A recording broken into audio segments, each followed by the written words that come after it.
어느 외국 선교사에게 일어났던 일입니다. 외딴 원주민 마을에서 홀로 사역하는 선교사의 집 주변에는 선교사를 공격하려는 그런 원주민 갱들이 있었습니다. 어느 날 이 원주민 중 한 사람이 선교사의 집을 습격하려고 밤늦은 시간 홀로 그 집에 다가갔습니다. 그 선교사의 집에 가까이 가는데 그 원주민에게는 그 집 주위를 둘러싸고 있는 수십 명의 군사들이 있는 것을 보고 깜짝 놀라서 되돌아오고 말았습니다. 그 다음날 길을 가던 중에 그 선교사를 만나 이 원주민이 말했습니다. 내가 어제 당신을 공격하려고 늦은 밤 찾아갔는데 당신이 배치해 놓은 많은 군사들 때문에 내가 되돌아왔어 라고 말하는 것이었습니다. 선교사는 깜짝 놀래 말했습니다. 저는 어젯밤에 집에 혼자 있었습니다. 그리고 저는 지금까지 돈을 주고 사람을 사서 집을 지키도록 한 일이 한 번도 없습니다. 원주민이 본 것은 무엇일까요? 후에 이 선교사님이 이 체험을 자신을 파송한 교회에 알렸더니 그 선교사를 후원하고 기도하는 그 책임자가 깜짝 놀라면서 말했습니다.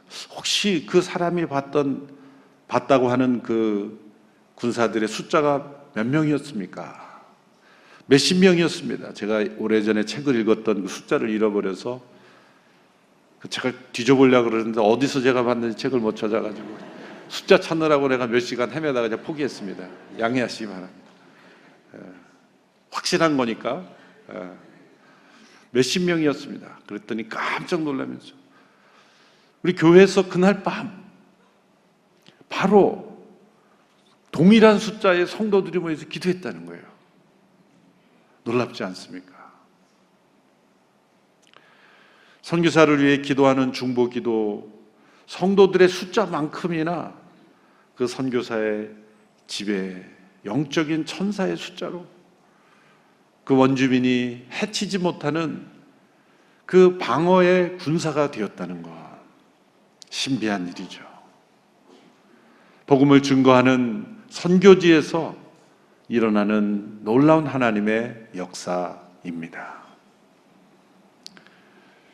복음이 증거되는 일에서 바로 이러한 영적 능력이 나타납니다. 우리의 삶 속에 하나님의 함께 하심의 능력이 체험되지 않는 이유는 단순합니다.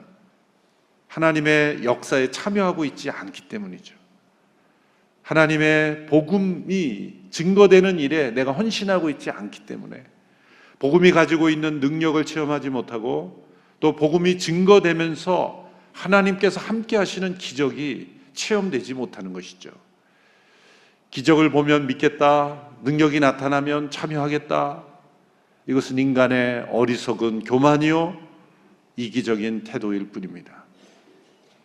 하나님의 복음이 증거되는 일에 헌신하고 참여하고 기도하는 사람들은 이 선교사님이 체험한 것과 같은 동일한 역사와 신비한 기적들을 체험할 수가 있는 것입니다. 선교사역의 성공의 열쇠는 바로 후방에 있는 우리 파송교회들의 성도들의 기도에 달려 있습니다. 흔히 선교사님들이 사역지에서 사역을 잘하느냐 못하느냐 그렇게 평가하기가 쉬운데 사실 그 사역의 성공의 여부는 바로 중보기도에 달려 있다고 생각을 합니다. 기도하는 성도들만이 선교사역을 성공적으로 이루어낼 수 있습니다. 또 선교는 언제나 기도를 의지하게 되는 것이죠. 선교사역에서 실패하기 쉬운 것은 기도의 힘보다 재정의 힘을 의지할 때입니다. 기도 없는 재정은 선교 현장에서 영적 공격을 맞이했을 때 아무런 힘이 없이 무너지고 맙니다.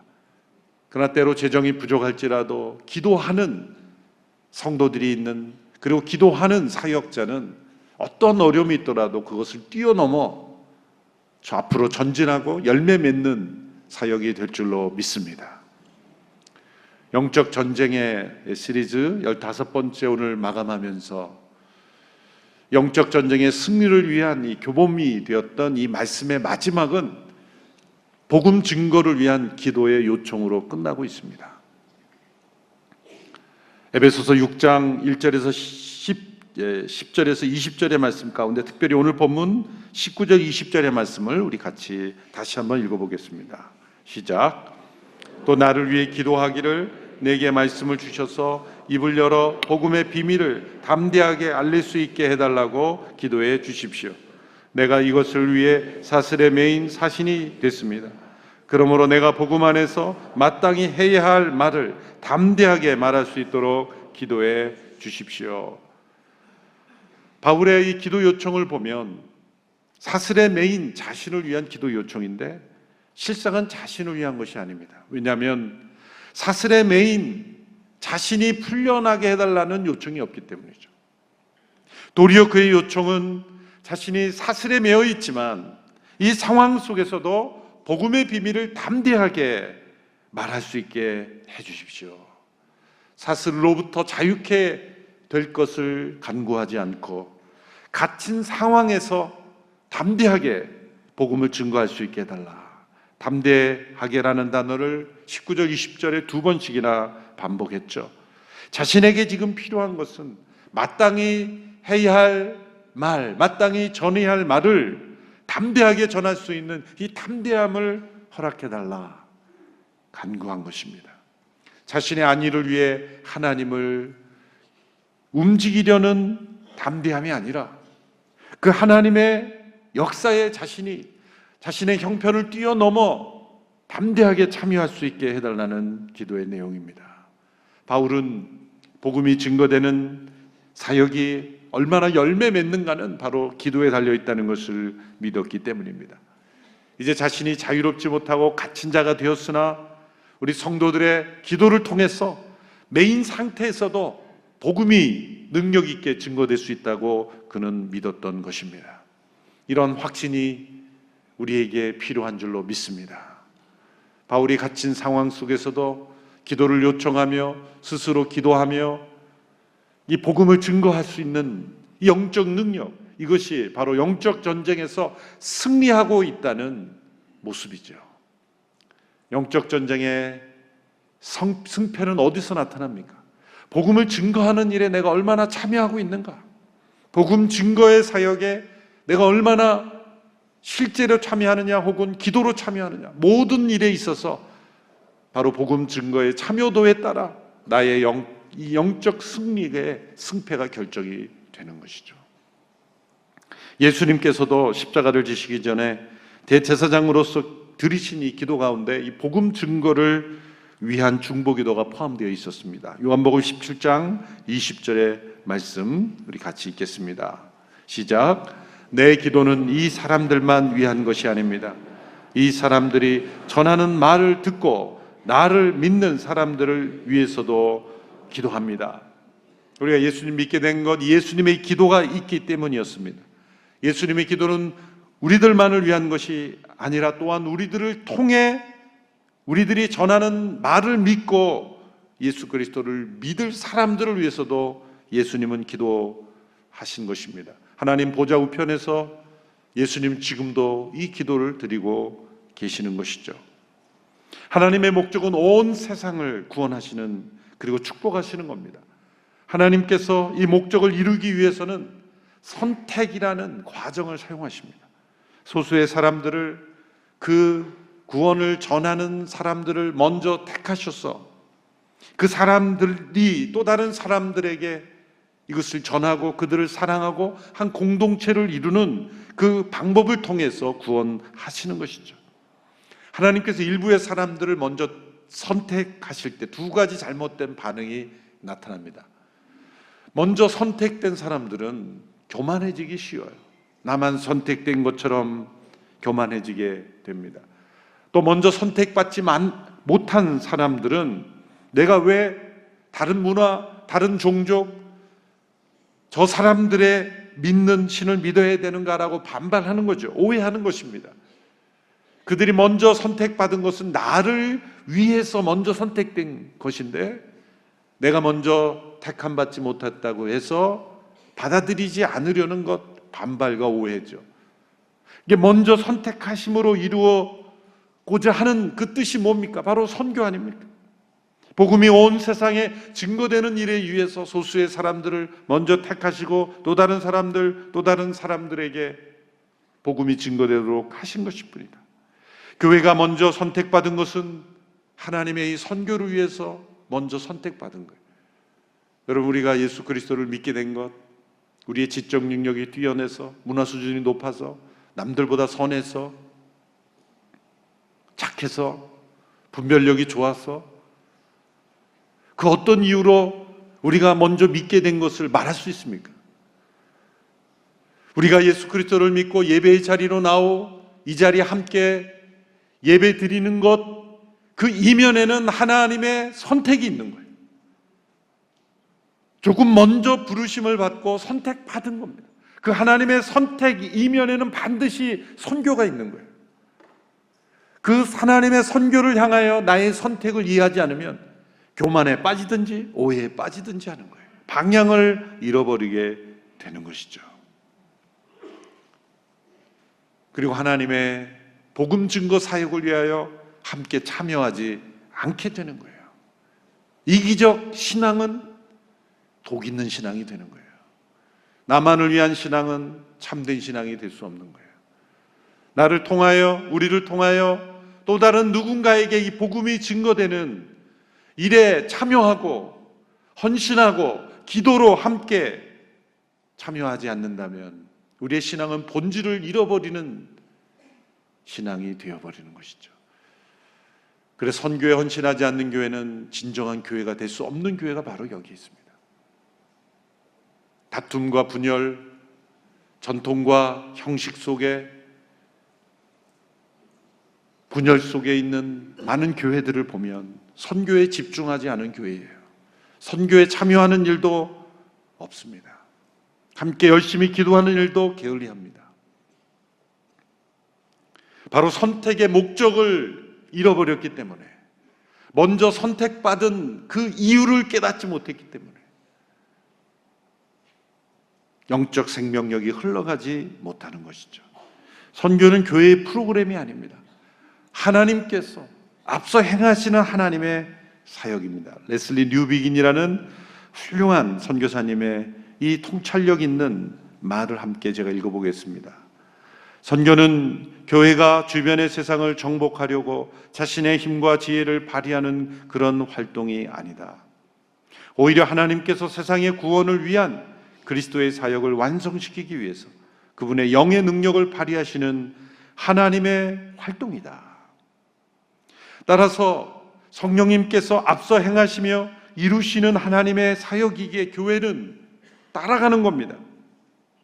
성령님이 인도하시는 대로 따라가는 겁니다. 그래서 기도해야 되는 것입니다.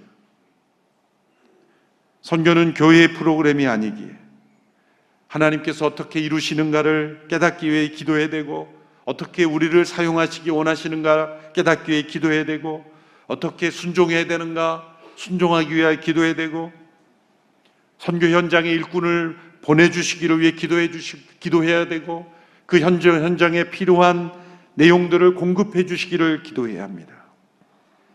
이렇게 우리가 할 수 있는 최선의 그리고 가장 우선적 일들은 이 복음 증거를 위해 기도하는 일에 참여하는 거예요. 오늘 이 교회 지난 역사 동안에 이룰 수 있었던 복음 증거의 사역은 이러한 중보의 기도가 있었기 때문입니다. 오늘 이 교회 안에 30여 년 이상 기도 모임을, 선교사를 위한 기도 모임을 섬긴 권사님 계십니다. 또 무릎 선교 기도 모임으로, 선교 중보로, 지하 기도실에서 릴레이로 중보 기도하는, 기도하시는 권사님들, 성도님들, 보이지 않는 이 기도의 헌신들이 온누리 교회의 복음 증거 사역을 이루었고, 그래서 온누리 교회가 교회다울 수 있는 것입니다. 온누리 교회 많은 하나님께서 사역을 맡겨주신 이유는 무엇입니까? 많은 사람이 모이고 재정이 있기에 많은 일들을 하는 게 아니라 정반대입니다.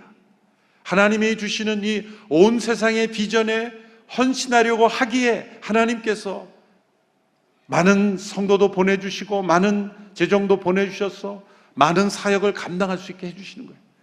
이걸 거꾸로 생각하시는 분들이 있어요. 그런 분들은 기도하지 않습니다. 여러분, 복음 증거를 위한 기도에 우리 온누리교회가 다시 마음을 가다듬고 힘을 쏟아부어야 된다고 믿습니다. 이 나라 민족이 온전히 복음이 증거되기 위하여 기도해야 됩니다. 왜 이 나라가 이렇게 세상의 헛된 이념에 휩쓸립니까? 우리가 복음 증거에 열심을 내지 않았기 때문이에요. 세상의 어떤 이념보다 강력한 것이 하나님의 복음이에요. 한 사람의 공산주의자가 한 마을에 들어가면 다 공산화시킨다 그래요. 그런데 왜 예수 그리스도를 믿는 한 사람의 그리스도인이 한 마을에 있는데 그 마을이 복음화가 안 되는 거죠? 복음 증거를 위한 우리의 헌신이 부족했기 때문이에요. 복음이 세상의 이념보다 못합니까? 아닙니다. 이 세속화된 이념의 물결에 넘어진 유럽의 수많은 유럽과 미국의 것들은 뭡니까? 이웃에게 복음을 전하지 않아서 그래요. 나만 믿었으니 이제 교회가 많으니 이 정도면 됐다. 교만이죠. 먼저 선택받은 자에게 주어진 복음 증거의 책임을 다하지 않는 그 교만과 그 이기심 때문에 아직 복음을 듣지 못한 사람들이 세속과의 이념에 휩쓸려 가는 거예요. 우리의 다음 세대들, 젊은이들, 다시 한번 우리가 복음 증거하는 일, 멀리 떨어진 사람들에게도 복음을 증거하고 우리의 이웃들 열심히 우리가 복음을 증거해서 그것을 위해서 기도할 때 이 나라 민족은 다시 살아나게 될 줄로 믿습니다. 예수님께서 요한복음 17장에서 이 기도하셨던 기도를 우리는 계속 반복해야 돼요. 17장 후반부에 복음 증거를 위해 예수님께서 기도하신 제목들이 연이어 나오죠. 첫 번째는 이 세상이 믿게 하소서, 예수께서 하나님께서 보내신 독생자이심을 믿게 하소서 기도했죠. 요한복음 17장 21절의 말씀 같이 읽습니다. 시작. 아버지여, 아버지께서 내 안에 계시고 내가 아버지 안에 있는 것 같이 그들도 모두 하나가 되게 하시고 그들도 우리 안에 있게 해 아버지께서 나를 보내셨다는 것을 세상이 믿게 하소서. 세상이 믿게 하소서 기도할 때 세상이 믿는 역사가 일어날 줄 믿습니다. 두 번째는 세상이 알게 하소서 기도하셨어요. 하나님께서 예수님을 사랑하신 것처럼 그들도 사랑하신다는 것을 알게 하소서. 17장 23절의 말씀 함께 읽습니다. 시작. 내가 그들 안에 있고 아버지께서 내 안에 계신 것은 그들이 완전히 하나가 되게 하려는 것입니다. 그것은 또 아버지께서 나를 보내신 것과 아버지께서 나를 사랑하신 것처럼 그들도 사랑하셨다는 것을 세상이 알게 하려는 것입니다. 하나님이 예수님을 우리를 사랑하시는, 그리고 세상을 사랑하심을 세상이 알게 하소서. 또한 세상이 보게 하소서. 하나님께서 예수 그리스도에게 주신 영광을 보게 하소서 기도하는 것이죠. 24절 함께 읽습니다. 시작.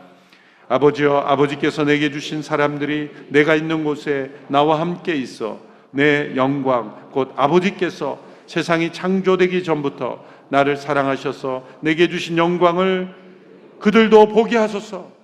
세상이 믿게 하소서. 세상이 알게 하소서. 세상이 보게 하소서.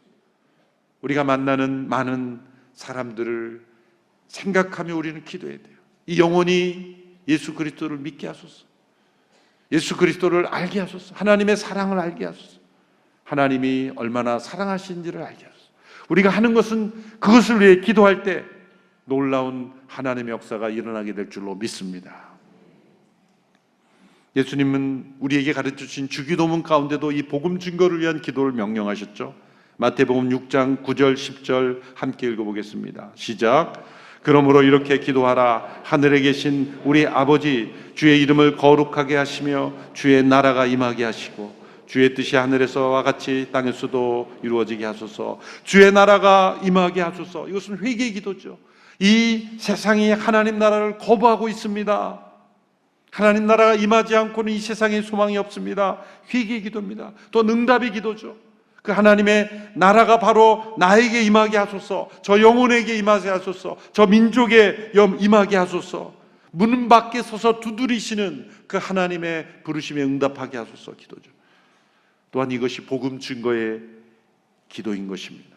하나님 나라에 응답하지 않는 수많은 영혼들에게 주의 나라가 임하게 하소서. 저 북녘 땅에도 주의 나라가 임하면 끝나는 것입니다. 수많은 믿지 않는 영혼들에게 주의 나라가 임하기를 기도하는 이 복음 증거의 간절한 기도가 세상을 살리는 것이죠. 교회의 위험은 열심히 부족한 게 아닙니다. 열심히 기도보다 앞서는 것입니다. 선교사에게 위험도 열심히 없는 것이 아니라 다 열심히 있어요. 무엇을 위한 열심, 누구를 위한 열심, 그리고 그 열심이 기도보다 앞설 때 더 위험한 것입니다. 우리 사역자들의 열심보다 기도가 더 앞서야 할 줄로 믿습니다. 우리의 헌신보다 더 기도가 깊어져야 합니다. 내년 새해를 준비하면서 또 이번 작은 예수 40일 새벽 기도를 준비하면서 우리가 성령 안에 더 우리의 온누리교회 기도가 깊어지는, 특별히 복음 증거를 위하여 더 열심히 기도하는, 또 이 세계 선교를 위하여 더 합심하여 기도하는 그런 온누리교회가 되기를 결단하는 저희들이 되기를 바랍니다. 그럴 때 영적 전쟁에서 승리할 수가 있습니다. 이사야서를 보면 이사야 선지자가 아주 재미있는 표현을 쓰면서 이 기도에 대한 열망을 표현했어요. 그것은 장차 이루어질 일들을 내다보면서 하나님의 나라가 든든히 세워질 때까지 하나님을 쉬시지 못하게 하겠다, 이런 표현을 씁니다. 62장 6절 7절의 말씀입니다. 이사야 62장 6절 7절 같이 읽습니다. 시작. 예루살렘아, 내가 내 성벽에 파수꾼을 세워두었다. 그들은 밤이나 낮이나 잠잠해서는 안 된다. 여호와를 일깨워 드려야 할 너희는 가만히 있지 말고 그분이 예루살렘을 세우시고 세상의 자랑거리가 되게 하실 때까지 여호와께서 쉬시지 못하도록 해야 한다. 여호와께서 쉬시지 못하도록 해야 한다. 이 말씀은 비유적 표현이죠. 하나님께서 쉬셔야 된다는 뜻도 아니고 하나님을 괴롭히 해드려야 된다는 의미도 아닙니다. 교회의 사명은 성벽의 파수꾼과 같다. 밤이나 낮이나 성령 안에 깨어서 항상 기도하며 서로를 위해 기도하며 이 세상의 복음이 증거되기를 위하여 기도하며 하나님을 일깨워드리며 하나님께서 마치 쉬지지 못하도록 하는 것처럼 끊임없이 하나님의 귀에 그 음성이 들리도록 기도해야 된다. 주의 나라가 이 땅에 임하기를 기도해야 되고 주의 나라가 온 세상에 임하기를 기도해야 돼요. 그래서 복음이 능력 있게 증거되도록 기도해야 합니다. 각 가정에 복음이 증거되고 우리 자녀들에게 복음이 증거되고 이 땅에 온 이주민들에게 복음이 증거되고 아직도 복음을 듣지 못한 미전도 종족들에게 복음이 증거되고 온갖 매체들을 통해 CGN을 통해 각종 문서를 통해 여러 다양한 사역을 통해 복음이 증거되는 일을 위하여 우리가 기도할 때 사단의 왕국이 무너지는 거예요. 영적 전쟁의 승리는 바로 우리가 얼마나 복음 증거에 참여하고 있는가. 이 사단의 왕국이 무너지고 주의 나라가 온전히 임하는 일에 우리 모두가 헌신하며 함께 기도하는 저와 여러분이 되기를 바랍니다.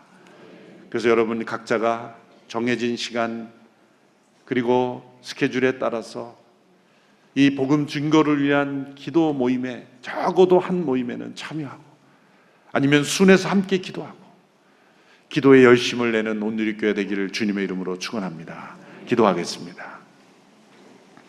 이 시간 합심하여 함께 기도할 때 온누리교회를 통해 복음이 더 능력 있게 증거되게 하여 주시옵소서. 영적 전쟁에서 승리하는 교회가 되기를 원합니다. 복음을 증거하기 위해 세계 곳곳에 파송된 우리 선교사님들을 강하게 붙잡아 주시옵소서. 그들에게 힘과 능력을 공급하여 주시옵소서. 함께 합심하여 기도하겠습니다.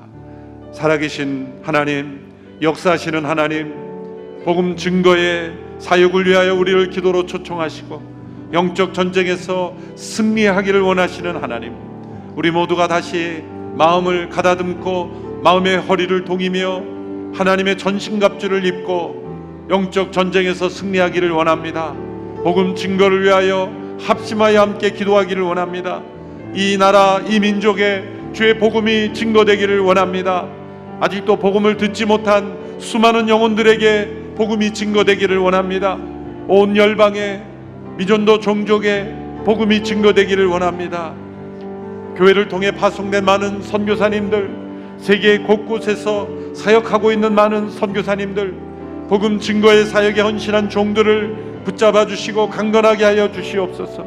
이 땅의 교회들이 복음 증거의 사명을 받았는데 먼저 선택받은 교만 속에, 자만 속에, 안일 속에 복음이 증거되지 못하도록 가름하고 있는 저희들을 용서하여 주시옵시고, 먼저 선택받은 자의 사명을 다하여 하나님의 귀한 선교에 온전히 헌신하며 쓰임받는 우리 모두가 되게 하여 주시기를 원합니다.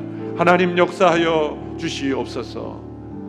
살아계신 하나님, 저희 온누리교회를 복음 증거, 그리고 땅끝까지 복음을 증거하는 선교의 사명을 허락하심을 감사합니다. 이 사역을 위하여 우리가 함께 기도해야만 하는데 더욱 열심을 내어 함께 기도에 집중하는 저희들 되게 하여 주옵소서. 기도를 통해 역사하시는 하나님의 놀라운 승리를 우리가 경험하게 되기를 원합니다. 영적 전쟁에서 승리하는 저희들이 되기를 원합니다. 여러 가지 기도의 모임 가운데 하나님 놀라운 부흥을 허락하여 주시고, 우리 모든 성도들 복음 증거를 위한 기도에 마음을 다하여 함께 참여할 수 있게 축복하여 주시옵소서. 예수님의 이름으로 기도합나이다. 아멘.